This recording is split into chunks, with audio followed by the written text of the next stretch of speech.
প্রধান উপদেষ্টার নেতৃত্বে জাতীয় ঐকমত্য কমিশন গঠন কার্যক্রম 15 ফেব্রুয়ারি থেকে, মেয়াদ হবে 6 মাস। জাতিসংঘের প্রস্তাবকে সরকারের স্বাগত, র্যাব বিলুপ্তির বিষয়ে আলোচনা করে সিদ্ধান্ত জানিয়েছেন স্বরাষ্ট্র উপদেষ্টা।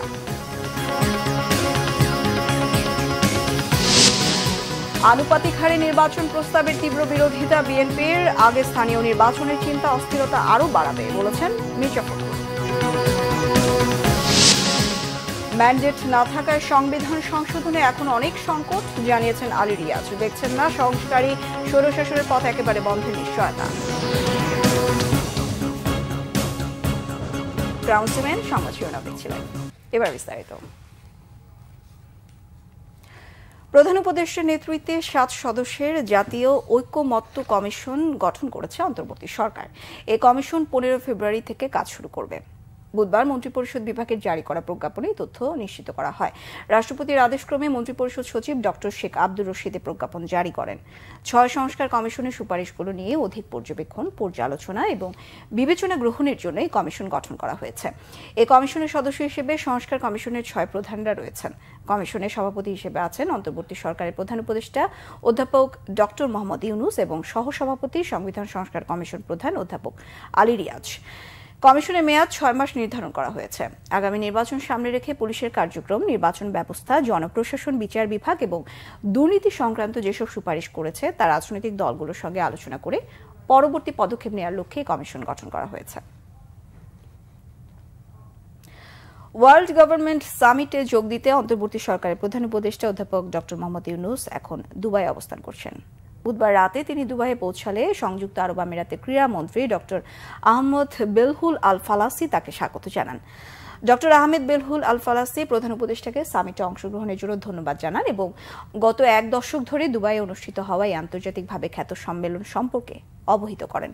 তারা পারস্পরিক স্বার্থ সংশ্লিষ্ট বিষয়গুলো নিয়ে আলোচনা করেন, বিশেষ করে ক্রীড়া ও সংস্কৃতি ক্ষেত্রে দুই দেশের সম্ভাব্য সহযোগিতার বিষয়ে মতবিনিময় করেন। সম্মেলনে বিশ্বের বিভিন্ন দেশের সরকার ও রাষ্ট্রপ্রধানদের সঙ্গে বৈঠক করবেন প্রধান উপদেষ্টা।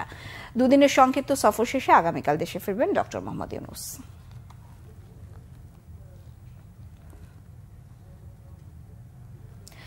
র্যাব বিলুপ্তি, বিজিবিকে শুধু সীমান্তে রাখা এবং ডিজিএফআইকে সামরিক গোয়েন্দা কাজে রাখার বিষয়ে জাতিসংঘের দেওয়া প্রস্তাবের বিষয়ে আলোচনা করে সিদ্ধান্ত নেওয়া হবে, জানিয়েছেন স্বরাষ্ট্র উপদেষ্টা অবসরপ্রাপ্ত লেফটেন্যান্ট জেনারেল মোহাম্মদ জাহাঙ্গীর আলম চৌধুরী। বলেন, সরকার জাতিসংঘের প্রস্তাবকে স্বাগত জানিয়েছে। সচিবালয়ে বিদেশি নাগরিকদের জন্য ট্রানজিট ভিসা আবেদনে অনলাইন অ্যাপ উদ্বোধন, পাসপোর্ট ভেরিফিকেশন সহজীকরণ ও অভিযোগ গ্রহণে 999 কার্যক্রমের উদ্বোধন শেষে এসব কথা বলেন তিনি। ইউরোপীয় ইউনিয়ন, যুক্তরাষ্ট্র, অস্ট্রেলিয়া সহ 14টি দেশের নাগরিকরা এখন থেকে অনলাইনে 10 মিনিটে 30 দিনের জন্য ওয়ান অ্যারাইভাল ভিসা পাবেন, যার জন্য পেমেন্ট কার্ড এবং ক্যাশ 2 পদ্ধতি করা যাবে বলে জানান স্বরাষ্ট্র উপদেষ্টা। জানান, পাসপোর্ট প্রাপ্তির ক্ষেত্রে পুলিশ ভেরিফিকেশন পদ্ধতি পুরোপুরি উঠিয়ে দেয়া বা সহজ করতে উদ্যোগ নেওয়া হবে। এছাড়া পাসপোর্ট আবেদনে কেউ সমস্যার মুখোমুখি হলে এখন থেকে 999 জানানোর নির্দেশ দেওয়া। তাদের এই ইনকোয়ারিটা আমরা তো সবাই তো স্বাগতম জানিয়েছি। এটা আমরা তো এটা সবাই আমাকে সরকারের পক্ষ থেকে তো তাদের এটা ওয়েলকাম করা হয়েছে। তারা একটা ভালো কাজ করছে। তারপরে আমরা বসে আমরা একটা ডিসিশন নেব। আন্তর্জাতিক অপরাধ ট্রাইব্যুনালের চিফ প্রসিকিউটর তাজুল ইসলাম বলেছেন, আয়নাঘরে টর্চার সেলের অনেক আলামত নষ্ট করা হয়েছে। কিছু আলামত সংগ্রহ করেছে আন্তর্জাতিক অপরাধ ট্রাইব্যুনালের তদন্ত সংস্থা। বিভিন্ন সংস্থা বা বাহিনীর বিচার আন্তর্জাতিক অপরাধ ট্রাইব্যুনাল আইনে করা সম্ভব বলে জানান। তাজুল ইসলাম আরও বলেন, বাহিনীতে থেকে অপরাধে জড়িতদের তাদের বিচারের উপযুক্ত জায়গা আন্তর্জাতিক অপরাধ ট্রাইব্যুনাল। কোনো ব্যক্তি বা প্রতিষ্ঠান রাষ্ট্রের ঊর্ধ্বে নয়। যাদের বিরুদ্ধে প্রাথমিক তথ্য প্রমাণ মিলছে যে সেসব কর্মকর্তার আইন ও জাতিসংঘের পরামর্শ অনুযায়ী চাকুরি থেকে সাময়িক বহিষ্কারে পদক্ষেপ নেওয়া দরকার। দলগত অপরাধের প্রমাণ মিললে দলের বিরুদ্ধে পদক্ষেপ নেওয়ার সুযোগ আছে, কিন্তু সেক্ষেত্রে রাষ্ট্রের উদ্যোগের প্রয়োজন রয়েছে। জুলাই আগস্ট আন্দোলনে গণহত্যার বিষয়ে জাতিসংঘের প্রতিবেদনের সাথে আন্তর্জাতিক অপরাধ ট্রাইব্যুনালের তদন্ত সংস্থার মৌলিক পার্থক্য নেই। তারা আন্তর্জাতিক অপরাধ ট্রাইব্যুনালের যেসব সংস্কারের কথা বলেছেন সেসব সংস্কার এরই মধ্যে শুরু হয়েছে। দল হিসেবে আওয়ামী লীগ ও শেখ হাসিনা সহ অন্যান্য নেতাদের নির্দেশেই এই হত্যাকাণ্ড ঘটানো হয়। জাতিসংঘের প্রতিবেদন প্রমাণ করে এটি একটি মানবতা বিরোধী অপরাধ। এটি দলিল হিসেবে আদালতে ব্যবহার করা হবে বলে জানান চিফ প্রসিকিউটর। জুলাই আগস্ট আন্দোলনে দেশব্যাপী 848 জন নিহতের ঘটনায় আন্তর্জাতিক অপরাধ ট্রাইব্যুনালে অভিযোগ দায়ের করেছে বিএনপি। নিহতদের মধ্যে বিএনপি নেতাকর্মী, সমর্থক ও বৈষম্য বিরোধী আন্দোলনকারীরা রয়েছেন। বৃহস্পতিবার বিএনপি মহাসচিব মির্জা ফখরুল ইসলাম আলমগীরের স্বাক্ষরিত অভিযোগপত্র ট্রাইব্যুনালে জমা দেয় বিএনপির প্রতিনিধি দল। অভিযোগপত্রের সাথে দেশের বিভিন্ন থানায় দায়ের করা 84টি মামলার এজাহারের কপি ও বিভিন্ন সময় প্রকাশিত সংবাদপত্রের কাটিং সহ বিভিন্ন প্রমাণাদি জমা দেওয়া হয়। মামলায় পতিত স্বৈরাচার শেখ হাসিনা, তার স্বরাষ্ট্রমন্ত্রী আসাদুজ্জামান খান কামাল, আইনমন্ত্রী আনিসুল হক সহ 5 শতাধিক ব্যক্তিকে আসামি করা হয়েছে। আবেদনে বলা হয়, বৈষম্য বিরোধী আন্দোলনের সময় 1 জুলাই থেকে 5 আগস্ট পর্যন্ত সারা দেশে 2000-এর বেশি লোক শহীদ হয়েছেন, যার মধ্যে 848 জনের তথ্য বিএনপির সংগ্রহে রয়েছে। আনুপাতিক হারে নির্বাচনের পুরোপুরি বিরোধী বিএনপি, জানিয়েছেন দলটির মহাসচিব মির্জা ফখরুল ইসলাম আলমগীর। জাতীয় নির্বাচনের আগে স্থানীয় সরকার নির্বাচন চায় না বলেও জানান। শেখ হাসিনাকে বাংলাদেশের কাছে হস্তান্তরের জন্য ভারতের কাছে দাবিও জানান বিএনপি মহাসচিব। রিপোর্ট করছেন সিকান্দার রেমান। বিএনপি মহাসচিব মির্জা ফখরুল ইসলাম আলমগীরের সঙ্গে সৌজন্য সাক্ষাৎ করেছেন ঢাকাস্থ ব্রিটিশ ভারপ্রাপ্ত হাইকমিশনার জেমস গোল্ডম্যান। বৃহস্পতিবার সকালে বিএনপি চেয়ারপারসনের গুলশান কার্যালয়ে এ বৈঠকটি হয়। জাতিসংঘের প্রতিবেদনের কথা উল্লেখ করে বিএনপি মহাসচিব বলেন, প্রমাণ হয়েছে শেখ হাসিনা ফ্যাসিস্ট এবং গণহত্যাকারী। যত মানবাধিকার লঙ্ঘন হয়েছে সবকিছুতেই শেখ হাসিনার নির্দেশ ছিল। ফ্যাসিস্ট হাসিনার নির্দেশেই সমস্ত হত্যাকাণ্ডগুলো ঘটেছে। যে গণহত্যা হয়েছে সেটা তার নির্দেশে হয়েছে, এবং যত মানবাধিকার লঙ্ঘন, হিউম্যান রাইটস ভায়োলেশন যা কিছু হয়েছে সব তারই নির্দেশে এখানে হয়েছে। এবং গণতন্ত্রকে ধ্বংস করে দেওয়া, ইনস্টিটিউশনগুলোকে ধ্বংস করে দেওয়া, আজকে সেটাই ফুটে এসেছে যে তার নির্দেশেই এই সংস্থাগুলো ঘটেছে। তো এটা প্রমাণিত হয়ে গেছে যে হাসিনা একজন ফ্যাসিস্ট, এবং তিনি এই দেশের মানুষের উপর অত্যাচার করেছেন, নির্যাতন করেছেন, গণহত্যা করেছেন। এবং তাকে অবিলম্বে আমরা আজকে এখান থেকে চাইব যে ভারত সরকার তাকে ফেরত দিয়ে বাংলাদেশ সরকারের হাতে দেবে এবং তাকে এখানে বিচারের আওতায় নিয়ে আসা হবে। তাকে এবং তার সঙ্গে যারা সহযোগী ছিল তাদের সহযোগী, এটাই হচ্ছে আমাদের প্রত্যাশা। জাতীয় নির্বাচনের আগে স্থানীয় সরকার নির্বাচন চায় না জানিয়ে বিএনপি মহাসচিব বলেন, এতে দেশটাকে আরো ভঙ্গুর অবস্থায় নিয়ে যাবে। অত্যন্ত একেবারে জোরালোভাবে বিরোধী। আনুপাতিক হারে নির্বাচনের কোনো ব্যবস্থাকে আমরা সমর্থন করবো না, কারণ এখানকার মানুষ এটাতে অভ্যস্ত না, প্রশ্নই উঠতে পারে না।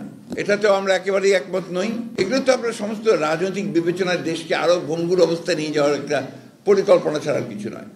বিএনপি মহাসচিব জানান, যত দ্রুত নির্বাচন হবে তত দ্রুত দেশের পরিস্থিতি সহজ হবে। দেশের জন্যই সবার ঐক্য জরুরি বলেও মনে করেন তিনি। সিকান্দার রেমান, বাংলা ভিশন, ঢাকা। সংস্কার ছাড়া আগামীতে কোনো নির্বাচন নয় জানিয়ে জামায়াত ইসলামী বলেছে, সংস্কার ছাড়া নির্বাচন অবাধ, সুষ্ঠু, নিরপেক্ষ হবে না। সকালে নির্বাচন কমিশন ভবনে বৈঠক শেষে তারা বলেন, নির্বাচনের জন্য যেটুকু সংস্কার দরকার ততটুকু সংস্কার করতেই হবে। এছাড়া আবারও পৃথিবীর আনুপাতিক হারে নির্বাচনের দাবি জানান জামায়াত। নির্বাচনের জন্য কমিশনকে সুনির্দিষ্ট দিনক্ষণ বেঁধে দেওয়া হয়নি, তবে যে কোনো সময় নির্বাচনের জন্য প্রস্তুত দলটি। ওবায়দুল্লাহ মামুনের প্রতিবেদন। রাজনীতির মাঠে বইছে নির্বাচনী হাওয়া, তাই রাজনৈতিক দলগুলোর সঙ্গে প্রায় আলোচনা করছে নির্বাচন কমিশন। বৃহস্পতিবার সকাল 10টায় নির্বাচন কমিশন ভবনে কমিশনারদের সাথে বৈঠক করে জামায়াত ইসলামী। দলটির সেক্রেটারি জেনারেলের নেতৃত্বে একটি প্রতিনিধি দল 2 ঘণ্টা ব্যাপী বৈঠক করেন। বৈঠক শেষে গণমাধ্যমে কথা বলেন তারা। আনুপাতিক হারে নির্বাচন, জাতীয় নির্বাচনের আগে স্থানীয় নির্বাচন, প্রবাসী বাংলাদেশিদের ভোটের ব্যবস্থা সহ 23 দফা সুপারিশ নিয়ে সৌহার্দ্যপূর্ণ আলোচনার কথা জানান তারা। বলেন, সংস্কার ছাড়া নির্বাচন নয়, সংস্কার ছাড়া নির্বাচন অবাধ ও গ্রহণযোগ্য হবে না বলেও মন্তব্য দলটির। আমরা পরিষ্কার বলেছি যে নো ইলেকশন উইদাউট রিফর্ম। আমাদের পরিপূর্ণভাবে অন্তত নির্বাচনী প্রক্রিয়ার সঙ্গে যে সমস্ত অর্গান এবং বিভাগগুলো রাষ্ট্রের জড়িত সেগুলোকে সংস্কার করেই জাতীয় সংসদে নির্বাচন করতে হবে। তা না হলে এই নির্বাচন নিরপেক্ষ হবে না, অবাধ হবে না। পূর্বের যে 3টা নির্বাচনে জনগণ ভোট দিতে পারে নাই, সেই নির্বাচনেরই পুনরাবৃত্তি ঘটবে। এদেশের জনগণ 2000 ছাত্র জনতার জীবন এবং প্রায় 30,000 ছাত্র জনতার যে আহত এবং রক্ত, এটা বৃথা যাবে। জাতীয় নির্বাচনের আগে স্থানীয় নির্বাচনের কথা উল্লেখ করে তিনি বলেন, এটি তৃণমূলের দাবি। এছাড়া বাংলাদেশ জামায়াত ইসলামী ৩০০ আসনে প্রার্থী দেওয়ার সক্ষমতা রয়েছে দাবি করে তিনি বলেন, দেশের অনেক আসনে ইতিমধ্যে প্রার্থিতাও প্রস্তুত করা হয়েছে, আর নিজেদের নিবন্ধনের বিষয়টি আদালতের রায়ের অপেক্ষায় রয়েছে জানিয়ে বলেন, আদালতে তারা ন্যায় বিচার পাবেন। আমরা কোনো দিন মাস ক্ষণ বেঁধে দিইনি। জামাত ইসলামীর পূর্বের যে অবস্থান, আমাদের সম্মানিত আমির জামাত ডক্টর শফিকুর রহমান প্রথম থেকে আমাদের নির্বাচনী দিনক্ষণের ব্যাপারে যে অবস্থানের কথা জাতির সামনে ব্যক্ত করেছেন, আমরা আজকেও সেই অবস্থান ব্যক্ত করেছি। নিবন্ধনের বিষয়টা তো আদালতে পেন্ডিং আছে এবং আদালতে সেটা শুনানি চলছে। আমরা আশা করছি আমরা আদালতে ইনশাআল্লাহ ন্যায় বিচার পাব। প্রবাসে থাকা প্রায় 1 কোটি ভোটারের ভোটের ব্যবস্থা ও রাজনৈতিক দলগুলোকে কঠোর শর্ত দিয়ে নির্বাচন থেকে দূরে না রাখতে কমিশনকে আহ্বান জানায় জামায়াত ইসলামী। ওবায়দুল্লাহ মামুন, বাংলা ভিশন, ঢাকা। সংবিধান সংস্কারে স্বৈরশাসনের পথ একেবারে বন্ধ হয়ে যাবে এমনটি নয়। এর জন্য দীর্ঘদিনের রাজনৈতিক সংস্কৃতি ইতিবাচক হতে হবে, এমন মন্তব্য করেছেন সংস্কার কমিশনের প্রধান আলী রিয়াজ। তিনি বলেছেন, সাংবিধানিক কাউন্সিল গঠন এবং ক্ষমতার ভারসাম্যের জনমতের চাহিদার প্রতিফলন করার বিষয়টি গুরুত্ব পেয়েছে সংস্কারে। সংসদ নির্বাচনের সর্বনিম্ন 21 বছর করার বিষয়টি পক্ষপাতমূলক নয় বলেও জানায় সংস্কার কমিশন। আরও জানাচ্ছেন রিশান নাসরুল্লাহ। ছিল এক, অন্তর্বর্তী সরকারের কাছে জমা দেয়া সংবিধান সংস্কারের সুপারিশ বিষয়ে বৃহস্পতিবার গণমাধ্যমের সাথে কথা বলেন কমিশন প্রধান অধ্যাপক আলী রিয়াজ। তিনি বলেন, কার্যকর গণতন্ত্র প্রতিষ্ঠা ও জনগণের ক্ষমতায়নের বিষয়টি নিশ্চিত করতে চেয়েছে কমিশন। আমরা ক্ষমতার কেন্দ্রীকরণ রোধের জন্য বিদ্যমান প্রতিষ্ঠানগুলোকে জোরদার করার পাশাপাশি নতুন প্রতিষ্ঠান গড়ে তোলার জন্য সুপারিশ করেছি। এর অন্যতম হচ্ছে জাতীয় সাংবিধানিক কাউন্সিল বা এনসিসি।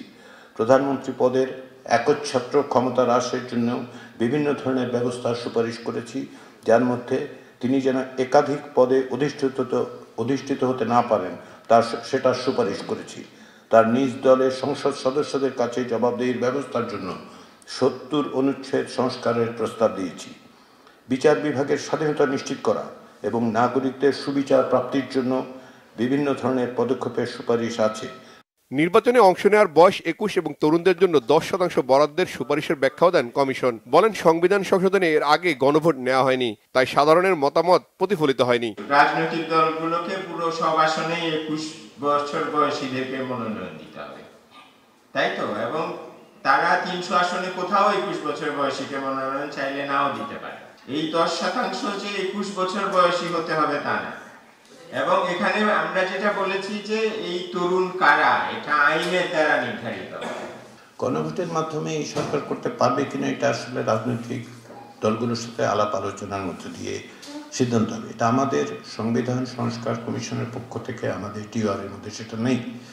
অতীতে এরকম সংস্কারের চেষ্টা হয়েছে, সংশোধনের কথা হয়েছে, ঐকমত্য হয়েছে রাজনৈতিক দলের। 1990 সালের কথা আপনারা বলেন, কিন্তু আমাকে বলুন তো, আমি একটু ব্যক্তিগতভাবে অনুরোধ করবো সবাইকে, যারা বাংলাদেশের রাজনীতির ইতিহাসে এই ঘটনা আছে, কিন্তু বাংলাদেশের রাজনীতির ইতিহাসে কি এই ঘটনা আছে যে 1400 মানুষ প্রাণ দিয়েছেন 2-2.5 সপ্তাহের মধ্যে? সংবিধান সংস্কারের পর গণতান্ত্রিক প্রক্রিয়ায় ক্ষমতা হস্তান্তরে সংবিধানকে ব্যবহার করে স্বৈরশাসকের পথ বন্ধ হবে কিনা এমন প্রশ্নের উত্তর দেন অধ্যাপক আলী রিয়াজ। একটি বিশেষ ধারা যদি বলেন বিশেষ অনুচ্ছেদ না, এরকম কোনো বিশেষ অনুচ্ছেদ নেই। কারণটা হচ্ছে যে আমরা যেটা প্রথম থেকেই বলেছি যে শুধুমাত্র ব্যক্তি বা প্রতিষ্ঠান, একটি প্রতিষ্ঠান দিয়ে আপনি স্বৈরাচারীকরণের প্রক্রিয়া বন্ধ করতে পারবেন না।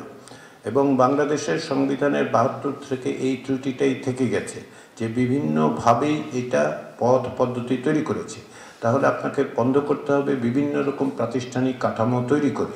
সংবিধানে রাষ্ট্রধর্ম থাকলে তা অসাম্প্রদায়িক হওয়ার ক্ষেত্রে কোনো প্রতিবন্ধকতা তৈরি করে না বলেও জানান অধ্যাপক আলী রিয়াজ। এসে তাদের মতামত লিখিতভাবে জমা দিয়ে। রিশান নাসরুল্লাহ, বাংলা ভিশন, ঢাকা। দীর্ঘ সংগ্রামের ধারাবাহিকতায় আবারও শাহবাগে রাস্তা অবরোধ করে বিক্ষোভ করছেন প্রাথমিক বিদ্যালয়ে সুপারিশ প্রাপ্ত হয়েও হাইকোর্টের আদেশে নিয়োগ স্থগিত হওয়া শিক্ষকরা। সকাল 10টা থেকে শাহবাগে জাতীয় জাদুঘরের সামনের সড়কে কাফনের কাপড় পরে অবস্থান নেন নিয়োগ প্রত্যাশীরা। 1:30টার দিকে শাহবাগের মূল রাস্তা বন্ধ করে বিক্ষোভ করেন তারা। এ সময় তারা বলেন তাদের নিয়োগ হয়েছিল 2023-এর বিধিমালা অনুযায়ী। একই নিয়োগ প্রক্রিয়ায় প্রথম 2 ধাপের সুপারিশপ্রাপ্তরা প্রায় বছর খানেক আগে কর্মস্থলে যোগদান করলেও ঢাকা ও চট্টগ্রাম বিভাগের তৃতীয় ধাপের 6,500 সুপারিশপ্রাপ্তদের নিয়োগ 6 মাসের জন্য স্থগিত করা হয়। উত্তীর্ণদের নিয়োগের ক্ষেত্রে কোটা অনুসরণের অভিযোগে ফলাফল প্রকাশের বৈধতা চ্যালেঞ্জ করে নিয়োগ বঞ্চিত 31 প্রার্থী হাইকোর্টে রিট করলে প্রাথমিক শুনানি নিয়ে বিচারপতি ফাতেমা নজিব ও বিচারপতি শিকদার মাহমুদুর রাজীবের সমন্বয়ে গঠিত হাইকোর্ট বেঞ্চ রুল সহ এই আদেশ দেন। আন্দোলনকারীরা বলছেন তাদের নিয়োগ না হওয়া পর্যন্ত আন্দোলন চালিয়ে যাবেন তারা।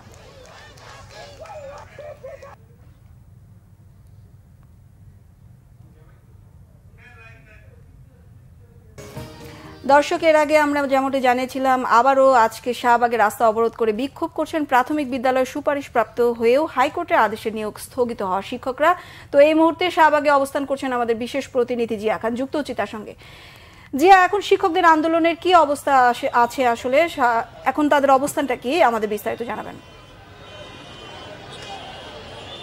ধন্যবাদ বিপাশা, আপনার মাধ্যমে আমি দর্শকদের একটু দেখাতে চাই ইতিমধ্যে কিন্তু পুলিশের যে অ্যাকশন সেটা তারা নিয়েছে এবং আমার ঠিক এই সামনে দেখতে পাচ্ছেন যারা সহকারী শিক্ষক প্রাথমিকের তারা রাস্তা অবরোধ করেছেন শাহবাগ মোড়। পুলিশ সেখানে জল কামান নিক্ষেপ করেছে, পাশাপাশি এখান থেকে কয়েকজনকে আটকও করেছে পুলিশ, তাদেরকে আটক করে নিয়ে গিয়েছে। তবে তাদের ছত্রভঙ্গ করার জন্য এই আন্দোলন যে চেষ্টা সেটা কিন্তু পুলিশ ইতিমধ্যে শুরু করেছেন, কারণ আধা ঘন্টা আগে এসে তারা এই শাহবাগ মোড় এসে অবরোধ করেন এই সহকারী শিক্ষকরা এবং তাদের ছত্রভঙ্গ করার জন্য পুলিশ তাদের যে আইনানুগ যে অ্যাকশন সেই অ্যাকশনই তারা পুলিশ গিয়েছেন। জলকামান সহ তাদের যে অর্থাৎ এরেস্টের যে বিষয় সেই বিষয়টি তারা কিছুক্ষণ আগে তারা করেছেন এবং এখনো এখানে উত্তেজনা চলছে পুলিশ এবং সহকারী যে শিক্ষক তাদেরকে ঘিরে। এবং শিক্ষকরা কিন্তু আপনি দেখতে পাচ্ছেন আপনার মাধ্যমে দর্শকরা তাদের যে আন্দোলন এবং অবস্থান সেখানে কিন্তু তারা অনড় রয়েছেন, তারা শাহবাগ মোড়ে এসে অবস্থান অবস্থান করেছেন এবং তাদেরকে ছত্রভঙ্গ করার চেষ্টাও পুলিশ করে যাচ্ছে। তবে তারা এখনো কিন্তু শাহবাগ মোড় এসে অবস্থান করে আছেন। পুলিশ তাদের অ্যাকশন অব্যাহত রয়েছে এবং এখানে প্রায় শতাধিক পুলিশ রয়েছেন। তারা কিন্তু এই শাহবাগ মোড় তারা যান চলাচলের জন্য উপযোগীর জন্য তাদের যে ব্যবস্থা করার সেটা করার জন্য তারা চেষ্টা করে যাচ্ছেন। তবে এই আন্দোলন কিন্তু তারা 8 দিন ধরে টানা অব্যাহত রেখেছেন এবং আজকে কিন্তু তারা সড়ক অবরোধের চেষ্টা করেছেন, এর আগেও তারা চেষ্টা করেছেন এবং পুলিশ তাদের অ্যাকশনে গিয়েছিল। তো বিপাশা, এখন পর্যন্ত তারা সড়ক অবরোধ করে আছেন। আরো বেশ কিছু মাধ্যমে দর্শক শাহবাগ থেকে যুক্ত হয়েছিলেন সহকর্মী জিয়া খান।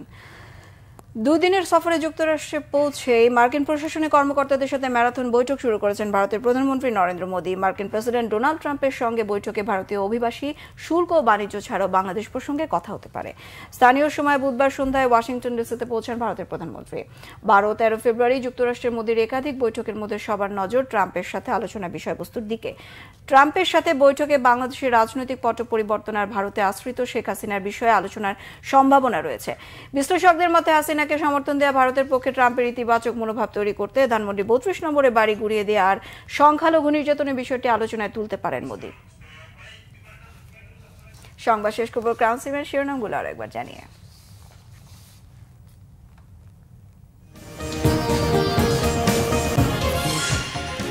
প্রধান উপদেষ্টার নেতৃত্বে জাতীয় ঐকমত্য কমিশন গঠন, কার্যক্রম 15 ফেব্রুয়ারি থেকে, মেয়াদ হবে 6 মাস। জাতিসংঘের প্রস্তাবকে সরকারের স্বাগত, র্যাব বিলুপ্তির বিষয়ে আলোচনা করে সিদ্ধান্ত জানিয়েছেন স্বরাষ্ট্র উপদেষ্টা। আনুপাতিক হারে নির্বাচন প্রস্তাবের তীব্র বিরোধিতা বিএনপির, আগে স্থানীয় নির্বাচনে চিন্তা অস্থিরতা আরও বাড়াবে বলেছেন মির্জা ফখরুল। ম্যান্ডেট না থাকায় সংবিধান সংশোধনে এখন অনেক সংকট, জানিয়েছেন আলী রিয়াজ। দেখছেন না সংস্কারী স্বৈরশাসনের পথ একেবারে বন্ধের নিশ্চয়তা। এই ছিল এখনকার মতো। পরের সংবাদ বিকেল 4টায়, 3টায় থাকছে নিউজ টপ 10, দেখার আমন্ত্রণ রইল। এছাড়া বাংলাদেশের সংবাদ ও সংবাদ সংশ্লিষ্ট অনুষ্ঠান দেখতে ভিজিট করুন www.bbnews24.com ও facebook.com/banglavisionnews। সাবস্ক্রাইব করুন youtube.com/banglavisionnews। সঙ্গে থাকায় ধন্যবাদ।